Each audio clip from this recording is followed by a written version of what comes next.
Hello again, America. This time I'm covering the 13 provisions of the New York SAFE Act.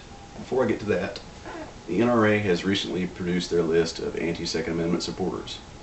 The list is rather comprehensive, and on that list there's a few people I wish were not on there. Good example? Levi Strauss. Sadly, with them announcing they are anti-gun, they will not be receiving another dime out of my pocket, and this set will be given to Goodwill. I hope somebody else can manage to find a better use for these than I did. They can enjoy them. I don't want to see them. Celebrities. One of the many, Stallone. That's right, Rambo is anti-gun. Leads me to believe that he's forgotten why the book First Blood was ever written. This was bought secondhand, so I don't feel guilty about owning it, though it probably will either go on eBay, or if you guys really want it, put a link down below, well, not a link, but a response down below. I'll consider selling it to you.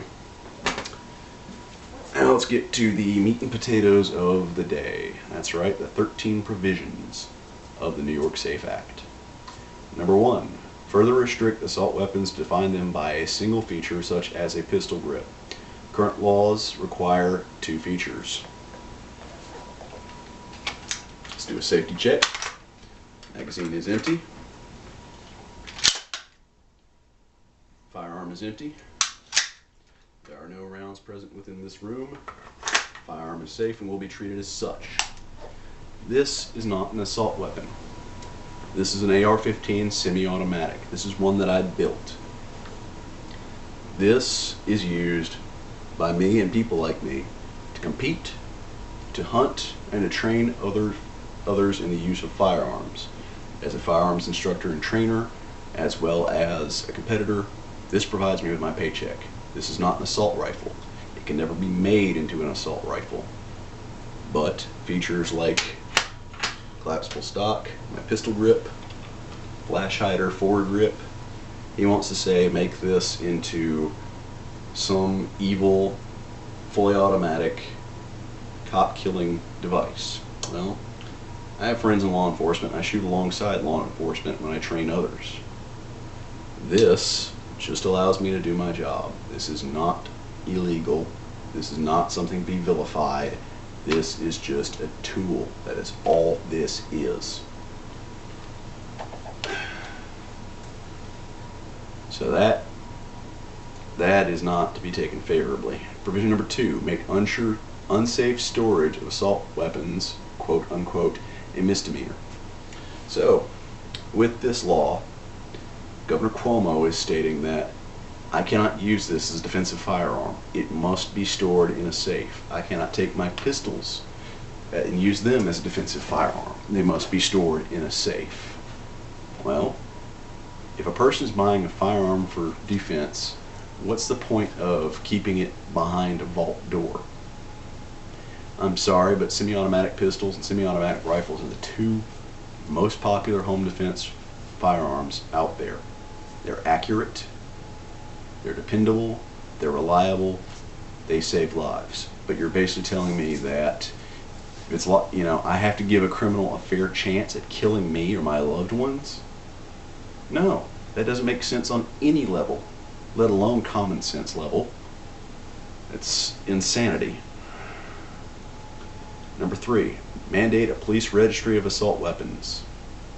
As I said before in my last video, gun control is racist, and as many of us in the gun control industry have said, and this is truth, all registration leads to confiscation. I'm sorry, but no, it's not acceptable by any statute. Number 4, establish a state registry for all private sales with a background check done through a licensed dealer for a fee, accent on for a fee, excluding sales to immediate relevance.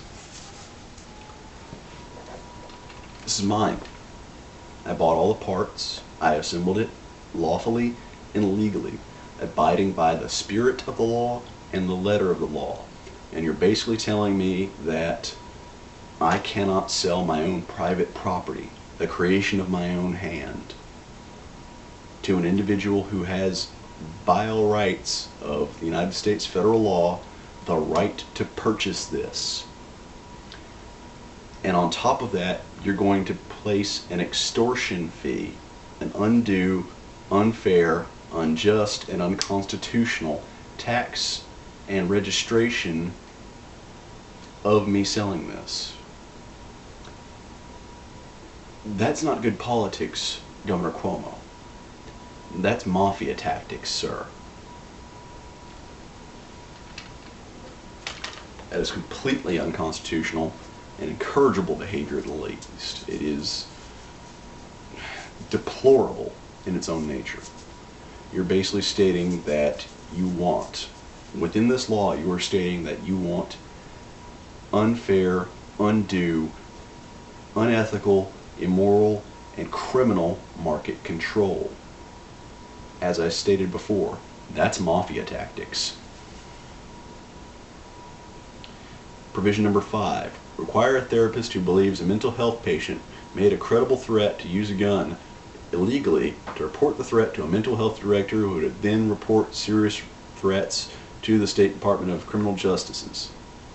A patient's gun could be taken for him or her. Alright. In immediate glancing, this seems benign, but it's not. Understand that a mental health professional could be paid off very, very easily. This is rife for abuse.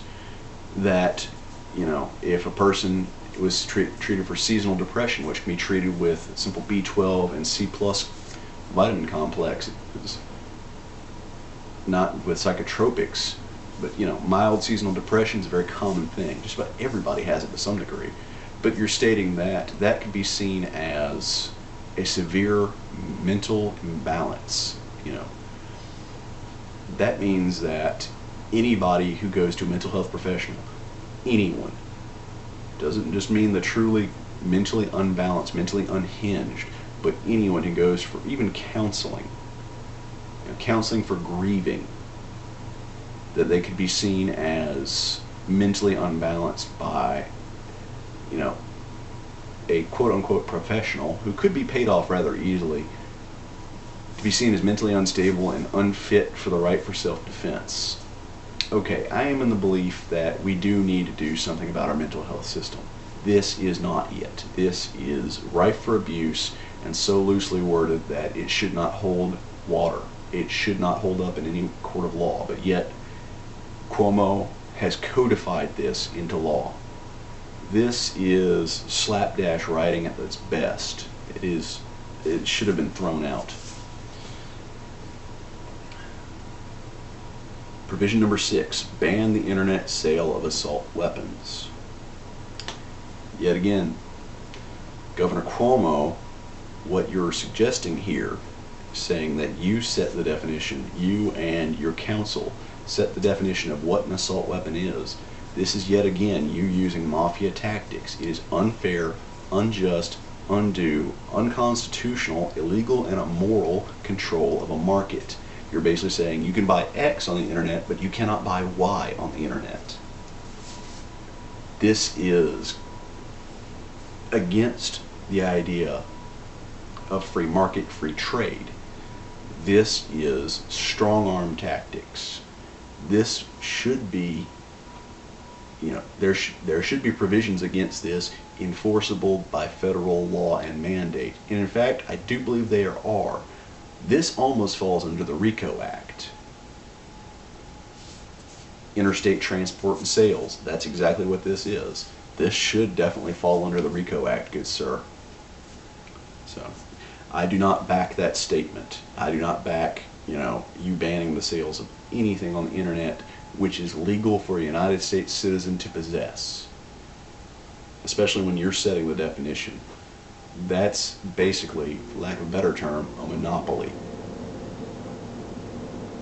Number 7, require stores that sell ammunition to register with the state, run background checks on buyers of bullets and ammunition, and keep an electronic database of ammunition sales. As stated before, I train people with this. I shoot alongside local law enforcement. I have friends and family in local law enforcement. Let's state that I bought one day 1,000 rounds for this rifle, and we split 500 apiece between me and one of my friends in law enforcement to practice for that day. I'm of the belief, personally, that one should learn as much as they can every day. Take in as much knowledge as you can into your head, and take anything that you do and bring it into a muscle memory. Do it repetitively. It takes at least 1,000 times of doing a certain action before it becomes muscle memory. Well, Governor Cuomo, with your system in place, you're basically stating that after a certain amount of rounds, there's to be a red flag raised upon the person buying that much ammunition. If I were to buy those 1,000 rounds and only shot 500 of them, and someone else shot 500 alongside me, and we have no rounds after that day, I've still got a red flag flying over me over that for the rest of however long this system chooses to keep. I am seen as an undesirable for the purchase of goods related to training or recreation. I am seen as an undesirable. This is vilification. This is codified law vilification of gun owners and about invalidation of their rights. This is unconstitutional. This should not fly. Provision number 8. Restrict ammunition magazines to 7 bullets from the current national standard of 10. Current owners of higher capacity magazines would have a year to sell them out of state. Someone caught with 8 or more bullets in their magazine could face a misdemeanor charge. This is one of my AR-15 magazines. It sold 30 rounds. They're basically stating that this property, which I worked for, which I paid for legally with U.S. government tender, which I had earned from my job, this fruit of my labor is apparently illegal in their eyes, when this on its own could not be used to defend one's life or to take a life. You would have to work really, really hard to take even a loaded mag on its own and use it to injure, assault, or kill someone. Essentially, this is a piece of plastic with a little bit of metal in the center. That's all this is. But yet, they're going to make the ownership of this a crime.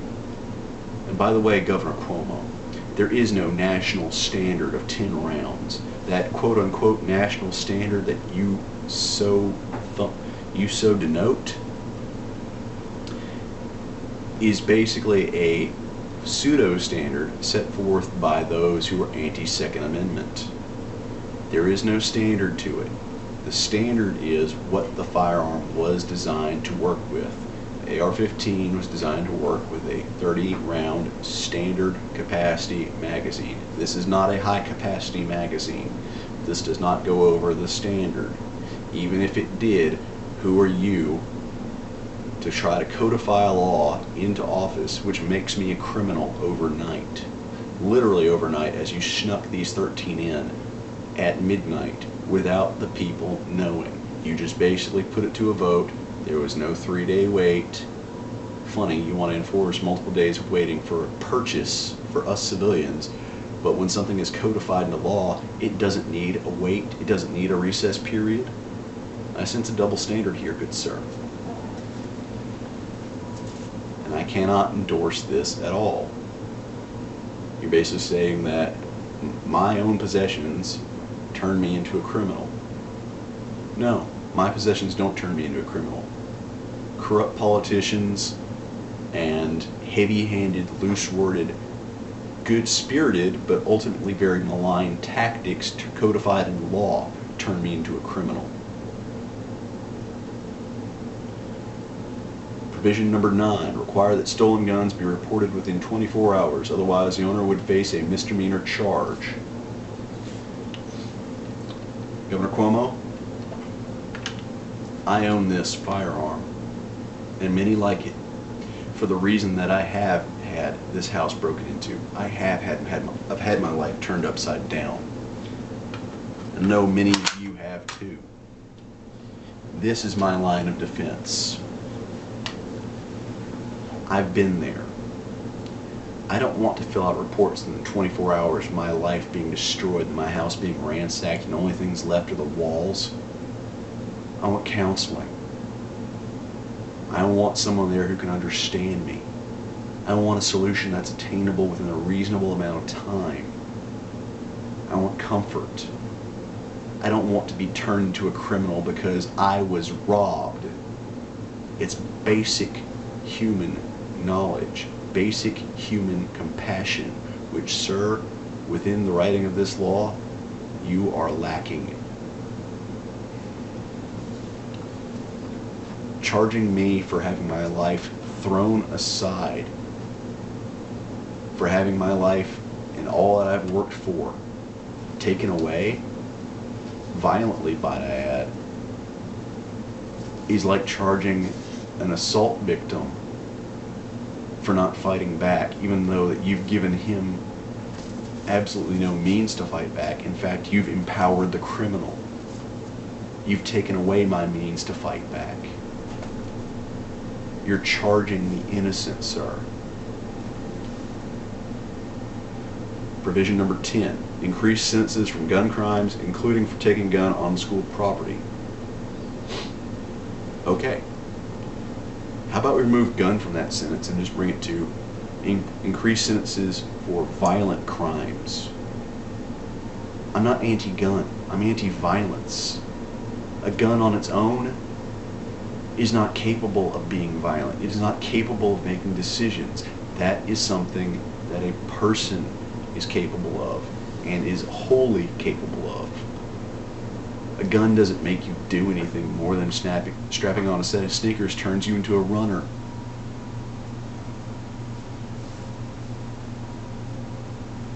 Number 11, increased penalties for shooting first responders, called the Webster provision. 2 firefighters were killed when shot by a person who set fire to a western New York town in Webster last month. The crime would be punishable in life in prison without parole. Here's an idea, Governor. The first responders that you mentioned are all really second responders. I have the utmost respect for our paramedics, EMT, firefighters, and of course law enforcement, military. But they're not the first person on the scene. The victim and or the nearest person, the nearest civilian in the area is the first responder. If it be an EMT, a paramedic, a firefighter, or a police officer, or a member of the military, then they are a first responder. But giving them an arbitrary title is a bit insulting. But here's the real problem with it. Note that it makes no mention of, it only makes mention of assault towards these people. Well, how about we make it a little bit more fair? Let's not put a title on an imaginary pedestal and slap the EMTs and the firefighters, the paramedics, and those you rely on, those who run bravely into the sound of gunfire as opposed to running away from it. Let's not put them on an imaginary pedestal, because in the end they're civilians too. No, let's instead state that,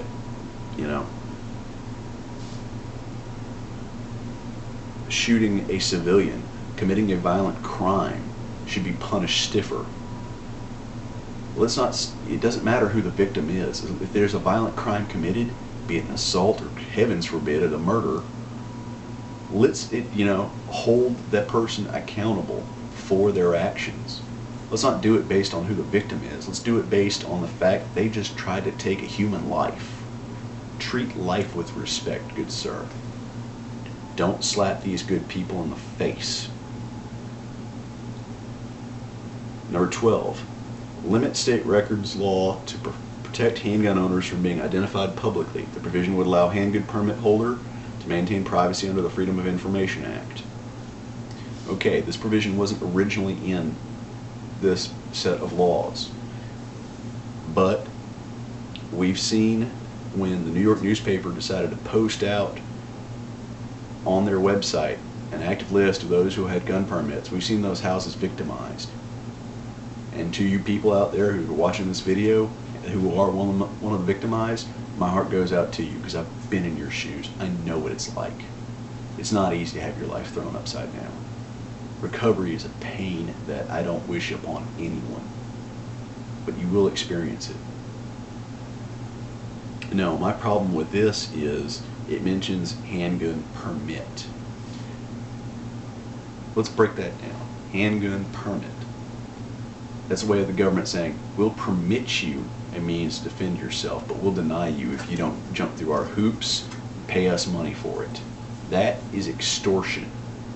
Government, state government, paid extortion. That is yet another case of mafia strong-arm tactics in works and passed and codified into law. Number 13, require pistol permit holders who will be registered as owners of assault rifles to be recertified every 5 years to make sure they are still legally able to own the guns. So you're saying that even if I'm a first responder, that I have to test and retest and retest to see if I'm still quote-unquote legally able to own this. Good sir, I'm sorry, it does not work that way. The right to self-defense is a constitutionally protected right. You do not get to arbitrarily decide if I get to own this or not, or force me to go through a certification. Because in the end, you're the one setting the definition by this codified law. You could determine that anyone you don't like is unfit to own any weapon through either the use of this test, through the use of your extortion fees, or through the use of a paid-off quote-unquote mental health professional. I see this as a severe problem, and any American should as well. I'm sorry, but I cannot support you, Governor Cuomo. Your father, during the 1980s, had to apologize to New York hunters, and as your approval rating has now dipped to 59%, I do believe it is within your best interest, Governor Cuomo, to apologize to the American people, not just to New Yorkers who deserve it, but to the entirety of the United States population. These laws need to be stricken down. They are unconstitutional, they are unjust, and in the end, all I have seen thus far of the New York SAFE Act is a codified, ratified, illegally, might I add, version of mafia tactics. Good sir, I have not used a single ad hominem, nor have I used reduction into absurdity, otherwise known as reductio ad absurdum, in this debate. I've put forth everything within the utmost respect and the truth of both the spirit and the letter of the law. This is an open letter, and I do so hope that you will respond to this. If you don't, that's understandable. You cannot watch every video, you can't respond to everyone. But this is an act of free thought.